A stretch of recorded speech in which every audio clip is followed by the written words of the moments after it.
어떤 사람이 이런 생각을 가지고 있었습니다. 식당을 겉모습으로 판단하지 말라라는 것이었습니다. 어느 날 지나가다가 마치 폭탄을 맞은 것처럼 너무나도 허름한 흙간처럼 생긴 식당을 보게 되었습니다. 자신과 함께 있던 친구가 그런 말을 했지요. 최고의 음식은 항상 가장 허름한 곳에 있어 라고 말입니다. 그리고 이들은 함께 그 식당으로 들어갔습니다. 가서 보니까 음식 메뉴는 냅킨에 쓰여져 있었고 그들을 맞이한 요리사는 마치 문어와 레슬링을 하다 나온 사람 같았다고 합니다. 그리고 오늘의 특선 요리는 미스테리 고기 서프라이즈라고 되어 있었습니다. 그러니까 정체 모를 깜짝 고기 요리라는 것이었습니다. 이 메뉴를 보면서 이들은 마음을 열려고 노력을 했고 이 요리를 시키고 기다리고 있었습니다. 마침내 그 신비한 고기 요리의 정체가 밝혀지게 되었습니다. 그것은 바로 애완용 앵무새였다고 합니다. 이들은 잠시 후에 곧바로 무언가 판단을 내린 뒤에 자신들의 경험을 이렇게 마무리하고 있었습니다. 우리는 곧바로 도망쳤습니다. 이들은 식당을 겉모습으로 판단하지 않으려고 했지만 돌이켜보면 자신들의 판단이 잘못되었음이 드러나게 되었습니다. 예수님이 말씀을 하셨습니다. 비판을 받지 아니하려거든 비판하지 말라. 비판하다라는 말은 크리노라고 하는 헬라어로 번역한 말로서 영어 성경에서는 judge라고 번역을 했습니다. 이 말의 뿌리에 들어있는 의미는 서로 떼어내다, 분리시키다라는 아주 분명한 의미가 들어있습니다. 이 말의 일반적인 의미는 결정하다, 판단하다, 평가하다라는 의미입니다. 결정, 판단, 평가, 비판이라는 말은 다양한 영역에서 사용되고 있습니다. 한글 성경에서는 크리노라는 말을 비판하다 이렇게 번역을 했습니다. 이 비판이라는 말에는 사실 다양한 의미가 들어있기에 예수님이 비판하지 말라고 하신 말씀의 이 구체적인 의미가 무엇인지 우리는 바르게 알아야 하는 것입니다. 무엇에 대해서 말씀을 하시는 것인지, 무엇을 하지 말라고 하시는 것인지, 어떻게 하라고 말씀하는지 우리가 구체적으로 적용을 해야 하는 것입니다. 1절 말씀에서 말씀을 하지요. 비판을 받지 아니하려거든 비판하지 말라. 이 말씀에서 비판하다라는 말이 등장을 하고 있습니다. 이 비판하다라는 말의 어떤 정의를 이렇게 살펴보게 되면 첫째, 사물의 옳고 그름을 분석하여 가려내다. 둘째, 남의 잘못이나 결점을 지적하여 나무라다. 이렇게 정의가 나옵니다.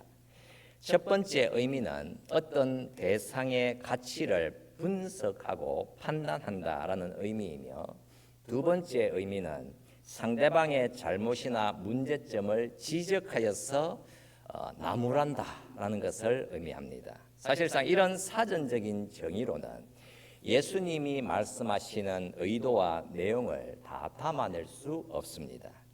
비판하다라는 말의 첫 번째 의미는 평가하다라는 것입니다. 평가하고 분석하고 분별해낸다는 의미지요. 그래서 이것은 나쁘다고 할 수는 없고 좋은 것이다. 또는 이것은 최악이 아니라 최선이다. 잘못된 것이 아니라 바른 것이다. 이런 의미들을 평가하여 전해주는 것입니다. 예수님이 비판하지 말라라고 하셨다면 그러니까 무언가를 분명히 금지한 것이기에 겉모습으로 보면 누군가를 향해서 잘못했다라고 말해서는 안 된다. 누군가를 비난하지 마라. 누군가의 신념과 행동에 대해서 판단하지 마라. 이런 의미를 전해주시는 것처럼 보입니다. 오늘날은 여러분 다양성이 강조되고 있는 시대에 있어서 비판하지 말라라는 말이 여러분 어떻게 전달이 되고 있겠습니까? 비판하지 마라, 판단하지 마라, 이 말을 적용할 때에 사람들의 어떤 행동에 대해서 그 행동이 부도덕하다거나 잘못되었다, 그런 말을 해서는 안 된다. 사람들이 가지고 살아가는 신앙과 신념에 대해서도 그것이 나쁘다 또는 잘못되었다, 그런 말을 해서는 안 된다라고 이해를 하고 있습니다. 만약에 비판하지 말라는 말씀을 그냥 단순히 평가하지 마라, 옳고 그름을 따지지 말라고 받아들이게 된다라고 하면 예수님도 스스로 모순에 빠지게 되어 있습니다. 왜 그럴까? 여러분 읽지는 않았지만 본문 6절 말씀으로 이동을 해보면 여러분 무엇이라고 말씀을 하고 있지요? 거룩한 것을 개에게 주지 말며 너희 진주를 돼지 앞에 던지지 말라고 했습니다. 그러니까 예수님은 이미 누군가를 향하여서는 개와 돼지라고 평가를 내어버린 것입니다. 예수님은 비판하지 말라 말씀하시고는 누군가는 이미 개다, 누구는 이미 돼지다 라고 하셨기 때문에 예수님은 이미 부정적인 평가와 비판을 내려버리신 것이 되는 것입니다. 그래서 예수님이 전해주시는 비판하지 말라는 이 말씀을 그냥 단순히 사람들의 잘못을 말하지 마라, 잘못 믿고 있거나 잘못되게 행동하고 있다고 말하지 마라, 이렇게 이해를 해서는 안 되는 것입니다. 우리가 하나님의 여러 속성을 이해를 할 때에 우리가 함께 공유할 수 있는 속성이 있는가 하면 우리가 하나님과 공유할 수 없는 속성이 있습니다. 하나님과 함께 공유할 수 있는 속성을 가리켜서는 공유적 속성, 그러나 하나님과 함께 공유할 수 없는 속성은 비공유적 속성이라고 표현을 합니다. 가령 주님이 이 땅에서 다시 재림하실 때에는 심판을 들고 오십니다. 그렇다면 심판이 임하게 되면 어떤 일이 일어나게 되는가?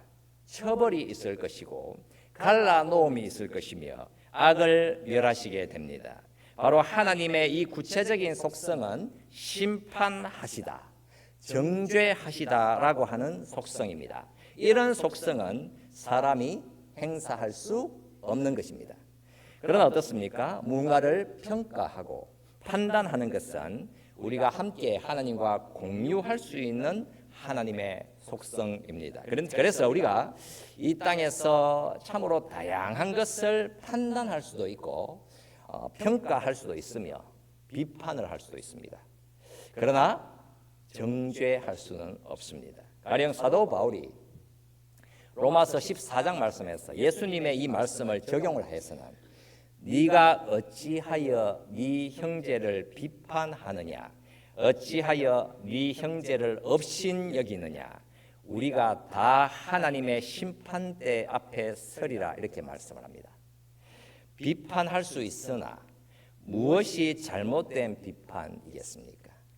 업신 여기는 비판입니다. 깔보고 경멸하는 비판입니다. 그러니까 예수 믿는 자는 평가하고 비판할 수 있습니다. 잘못된 것을 잘못되었다라고 말할 수 있습니다. 문제가 있는 것에 대해서 문제가 있다고 말할 수 있습니다. 이런 예를 하나 한번 들어봅시다.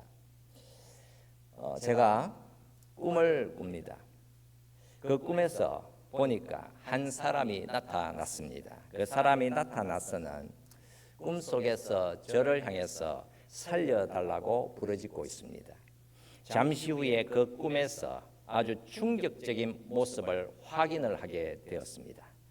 살아있는 그 사람이 어디로 이동하는가 보니까 살아있는 상태로 불타는 화장터 안으로 들어가고 있었습니다. 그는 그러니까 살아있는 상태로 불에 타서 소각될 절체절명의 위기 앞에 세워져 있었고 그는 저를 향해서 부르짖고 있었습니다. 너무나도 기이한 꿈이어서 제가 그 사람을 찾아갔습니다. 사실 확인을 해보니까 그 사람은 심각한 죄에 빠져 있었습니다. 바로 이 구체적인 형편에서 제가 확인을 하고 가지게 된 비밀이 생겨났습니다. 그렇다면 제가 꾼 꿈은 미리 무언가 의미심장한 것을 전해준 것이 되겠지요. 그렇다면 이제부터 이 비밀스러운 꿈은 저에게 있어서는 하나의 힘이자 저의 권능입니다. 제가 그 사람을 비판하고 심지어는 비난하고 정죄할 수 있는 정당성을 가지게 된 것만 같습니다. 이제 어떻게 할 것인가? 비판할 것인가? 아니면 정죄할 것인가? 분명히 그 사람의 행위를 평가할 수도 있고 그 사람을 비난할 수도 있겠지요. 사람들이 공감할 수 있는 근거를 제가 확보를 한 것이기에 얼마든지 비판도 할 수 있을 것입니다. 그러나 정죄할 수는 없습니다. 정죄하는 것은 하나님의 비공유적 속성이기에 우리가 남을 정죄하는 것은 이제 내가 그 사람의 약점을 단죄하겠다라고 하는 것입니다. 그렇다면 그 꿈은 두 가지의 기로 앞으로 인도를 하게 됩니다. 하나는 사랑하고 살려낼 것인가, 또 다른 하나는 정죄하고 죽여버릴 것인가. 바로 이 두 가지 기로 앞에 세워져 있는 것입니다. 모든 인생은 다 어리석은 죄인들이기에 정죄하고 죽이고 싶은 자리로 가고 싶게 되어 있습니다. 그렇다면 바로 그 지점에서 정죄하고 죽이려는 자는 오히려 더 큰 심판 앞에 서게 되어 있다는 말씀입니다. 예수님이 바로 이 말씀을 하시는 것이지요. 예수님의 비판하지 말라는 이 말씀은 아주 구체적인 지향점이 있습니다. 비판할 때에 그 사람과의 관계를 살려내고 싶은가? 그 사람과의 만남을 지켜내고 싶은가? 겸손히 임하여 그 사람과의 관계를 지켜내고 잘못된 만남을 제거하고 참된 만남을 더 굳건하게 하려고 하는가? 아니면 처벌하기 위한 목적으로 비판하려고 하는가? 그러니까 고통을 주기 위함인가? 그리하여 상대방을 기분 나쁘게 하고 결국에는 제거해버리고 싶은가? 이 엄청난 선택의 자리로 저와 여러분들을 데려가시는 것입니다. 그래서 예수님이 비판하지 말라 말씀을 하실 때에는 우리는 반드시 기억해야 합니다. 우리는 예수 믿는 자로서 비판, 판단, 평가할 수 있습니다. 그러나 정죄하고 멸시할 수는 없습니다. 그래서는 절대로 안 되는 것입니다. 뭔가 약점을 하나 잡았다, 뭔가 마음에 들지 않는다, 비난하고 처벌하고 싶다, 너무나도 미움이 크게 든다, 그리하여 그 사람을 향해서 건방지게 대하고 잘난 체하고 상처를 안겨주고 싶어하고 그리하여 그 사람을 내 눈과 마음에서 제거해버리고 싶은 마음이라고 한다면 예수님은 바로 그 순간에 너는 비판하지 마라 라고 말씀을 하시는 것입니다. 우리는 결코 사람을 가볍게 대해서는 안 되는 것입니다. 분명히 사랑으로 진리를 말해 주어야 하며 겸손함이 있어야 할 것이며 존경하는 마음이 있어야 하고 관계를 파괴시키지 않고 그 관계를 지켜내고 강화시킬 소원을 가지고 있어야 하는 것입니다. 이제 예수님은 비판하지 마라 이 말씀을 아주 구체적으로 말씀해 주시고 있습니다. 3절부터 말씀을 보겠습니다. 어찌하여 형제의 눈 속에 있는 티는 보고 네 눈 속에 있는 들보는 깨닫지 못하느냐. 보라, 네 눈 속에 들보가 있는데 어찌하여 형제에게 말하기를 나로 네 눈 속에 있는 티를 빼게 하라 하겠느냐. 외식하는 자여, 먼저 네 눈 속에서 들보를 빼어라. 그 후에야 밝히 보고 형제의 눈 속에서 티를 빼리라. 여러분, 여기에 보면 아주 중요한 두 개의 이미지가 나오는데 하나는 티이고 하나는 들보입니다.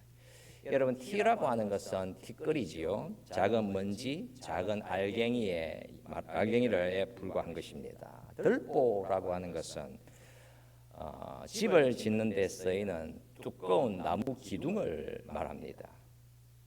그러니까 지금 상대방의 눈에는 지금 티끌이 들어있는 것이고 내 눈에는 나무 기둥이 들어있다고 말씀하고 있습니다. 사람 눈에 과연 나무 기둥이 여러분 들어갈 수 있습니까? 여러분 이게 가능하지 않겠지요. 다만 이 말씀은 비유의 말씀이기에 전달하고자 하는 분명한 의미가 있는 것입니다. 지금 내 눈에 나무 기둥이 들어있다는 사실이 의미하는 바, 나는 지금 아무것도 볼 수 없다라고 하는 의미입니다. 내가 보는 능력을 상실했다는 의미입니다. 그러니까 내 눈에는 너무 큰 것이 내 눈에 들어가 있기에 눈을 깜빡이는 것도 불가능하고 그저 눈에는 눈물이 흘러내리고 있으며 그게 나라고 하는 사람이 볼 수 있는 것을 완전히 가려버렸기에 아무것도 볼 수 없는 상태다라고 하는 그 사실을 말씀하고 있는 것입니다. 분명히 영적인 상태, 영적인 소경의 상태인 것입니다. 내가 결점과 죄로 둘러싸여 있기에 내 영혼에 아주 위험한 것이 장착되어 있기에 이렇게 이제 보는 능력을 파괴시켜 버린 것입니다. 사람의 심령은 대체로 뭔가 위험한 것 하나가 자리를 잡게 되면 사람을 바라보는 눈은 심각하게 왜곡되어져 가게 되어 있고 사람을 향하여서 쓰라림과 분노를 가지고 사람을 바라보게 되어 있는 것입니다. 그 눈으로 사람을 상대하게 되는 순간 관계 역시 무너지게 되어 있습니다. 내 심령의 눈에 들보가 들어있기에 과도한 욕심, 과도한 두려움, 과도한 근심, 과도한 쓰라림, 과거로부터 축적되어 온 원한의 감정 이런 것이 반드시 결과물을 내게 되어 있는데 무언가를 이렇게 바르게 보는 그런 능력을 상실시켜 버리게 됩니다. 그러니까 나는 아무것도 제대로 볼 수 없는 그런 상태다라는 것이지요. 지금 내 눈에 들보가 들어앉아 있는데 여러분 나는 그러면 무엇이 필요한 것입니까? 너의 힘으로 너의 들보를 빼내는 것은 불가능하다. 주님이 이 말씀을 하시는 것입니다. 네 눈 속에 있는 들보는 깨닫지 못하는 외식하는 자여. 네 눈 속에서 들보를 빼어라. 여러분 누가 이 말씀을 지금 하고 있습니까? 예수님이 말씀하시고 있습니다. 왜 이 주님께서 이 말씀을 하시겠습니까? 주님의 도우심이 있어야 하기 때문에 이 말씀을 하시는 것입니다. 나는 잘 봅니다. 오랜 기간 축적되어 온 신앙의 눈으로 내가 다 잘 봅니다. 그래서 내가 사실은 다 압니다. 너무나도 많은 경험이 있으니까요. 내 눈은 정확하니까요. 여러분 정말 위험한 상태인 것이지요. 죄인이 무엇을 그리도 잘 보겠습니까? 죄인이 무엇을 다 압니까? 시간이 흐를수록 신앙 생활이 깊어질수록 더 못 보게 되어 있습니다. 반드시 분명한 사실입니다. 그래서 주님이 우리에게 반드시 있어야 네가 산다 그 말씀을 하시는 것이지요. 주님이 필요합니다. 내 눈에서 들보를 빼어내줄 주님이 필요한 것입니다. 내 힘으로는 절대로 내 눈에 들어있는 들보를 못 뺍니다. 그래서 주님의 도우심이 저와 여러분들에게 절실한 것입니다. 그리고 바로 교회, 믿음의 성도가 필요한 것입니다. 성도를 향해서 혹여나 문을 닫고 살면 우리는 여전히 들보를 내 눈에 달고 살게 되어 있습니다. 나에게 진리를 말해줄 성도가 필요합니다. 내가 못 보는 것을 보게 해줄 믿음의 백성이 필요합니다. 우리는 우리 자신에 대해서 평가를 받아야 하고 우리는 그 준엄한 평가를 들어야 합니다.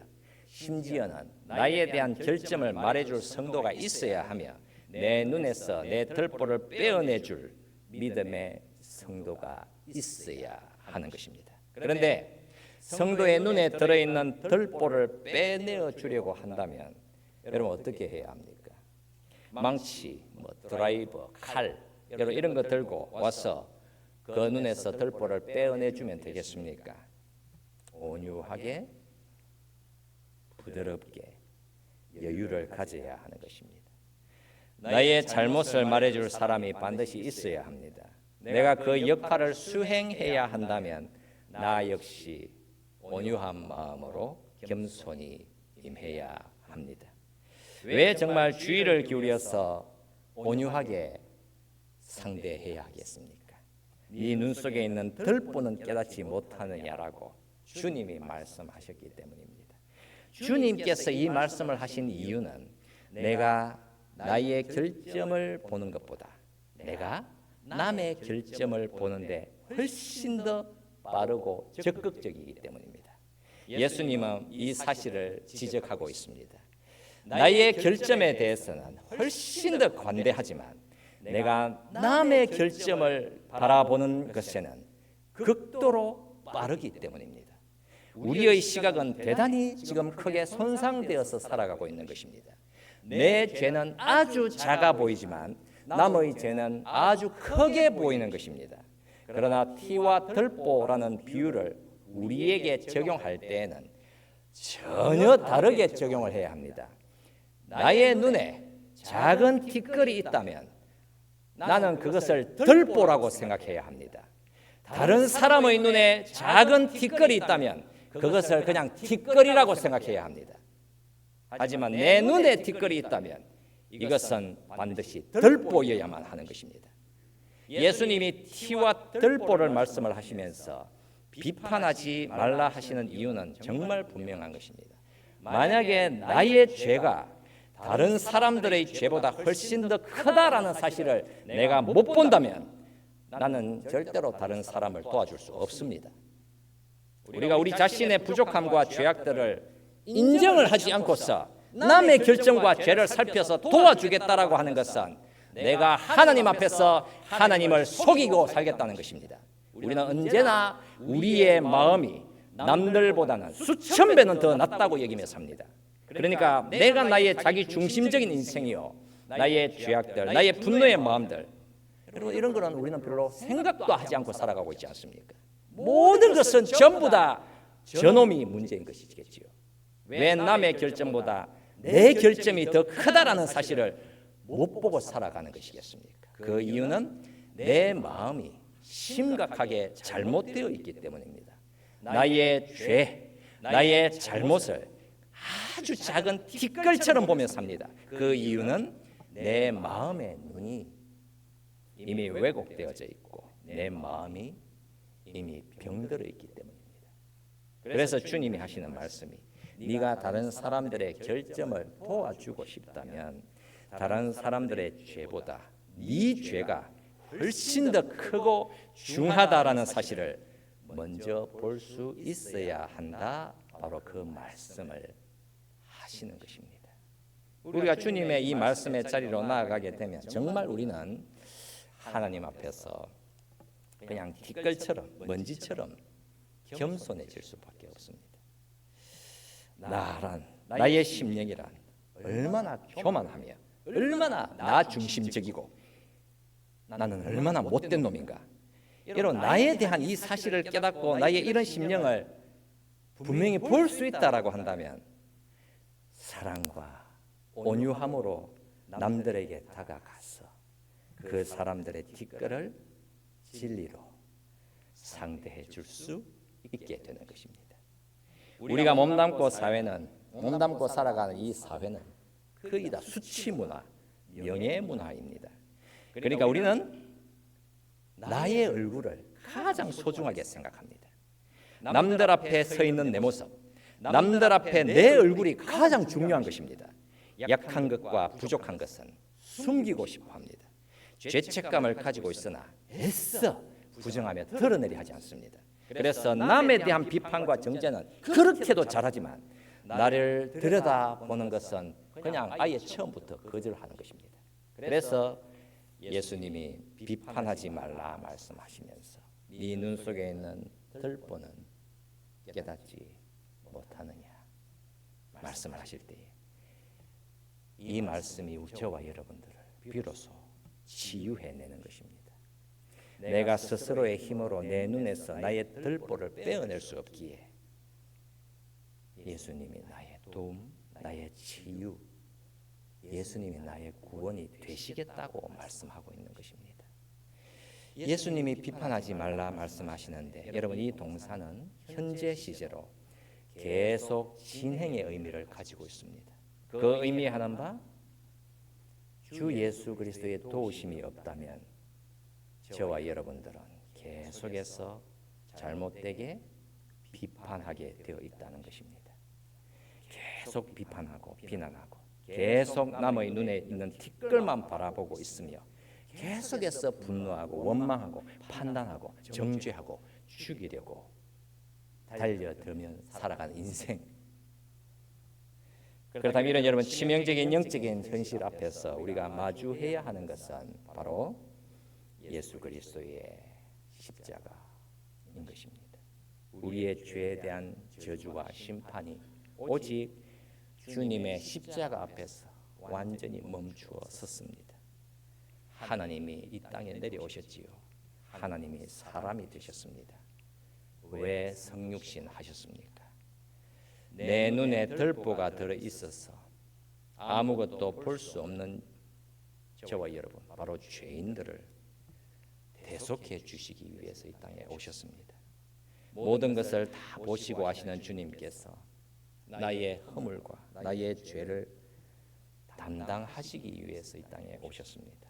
그리고 하나님의 나를 향한 정확한 판단과 정죄를 주님께서 십자가 날개 그늘 아래에 덮어주시고 가려주시기 위해서 주님께서 이 땅에 오셨습니다. 내가 짊어져야 할 영원한 심판과 죽음을 주님이 대신 짊어지시기 위해서 이 땅에 오셨지요. 여러분 우리가 많이 용서를 받았다면 우리는 주님을 더 많이 사랑할 수 있습니다. 우리가 비판하고 정죄하였기 때문에 지옥으로 이끌어갈 나의 죄가 예수님의 십자가로 용서를 받았다면 우리는 이 땅에서 절대로 사람을 멸시하거나 비난하거나 정죄하거나 죽일 수 없는 것입니다. 우리는 이 땅에서 주님의 그 크신 사랑과 그 크신 용서를 주신 것 그거 바라보면서 그저 감격하여 살아갈 뿐 아니겠습니까? 우리가 이 말씀을 좀 생각하면서 적용하면서 함께 같이 동성으로 기도합시다. 예수님이 비판하지 말라 말씀을 해주신 것은 새로운 시대가 저와 여러분들 앞에 열렸다라는 사실을 선포하는 것입니다. 옛 시대는 율법으로 사람을 판단하고 정죄하는 시대였습니다. 율법은 반드시 그 일을 하되 우리의 죄와 허물은 전부 다 고발당하게 되었습니다. 이제 인생들조차 죄로 물들어서 나는 의롭지만 남들은 불의하고 다 정죄합니다. 예수님이 오셨지요. 오셔서 우리의 모든 죄를 담당해 주셨습니다. 그렇다면 이제 우리는 하나님의 의를 힘입어 서로를 사랑하되 나의 분명한 죄악들을 들여다보고 나의 나 된 것은 오직 하나님의 은혜로 된 것임을 기억하며 반드시 남들을 살려내는 판단, 관계를 회복해내는 판단을 하면서 살아야 하는 것입니다. 우리가 정죄하며 제거해버리고자 했던 우리의 모든 죄악들을 회개하며 기꺼이 사람들을 살려내는 믿음의 성도, 성숙한 성도가 될 수 있게 해달라고 우리 함께 사모하면서 같이 동성으로 기도하십시다. 살아계신 우리 하나님 아버지, 저희들을 불러주셔서 하나님의 임재하심 앞에서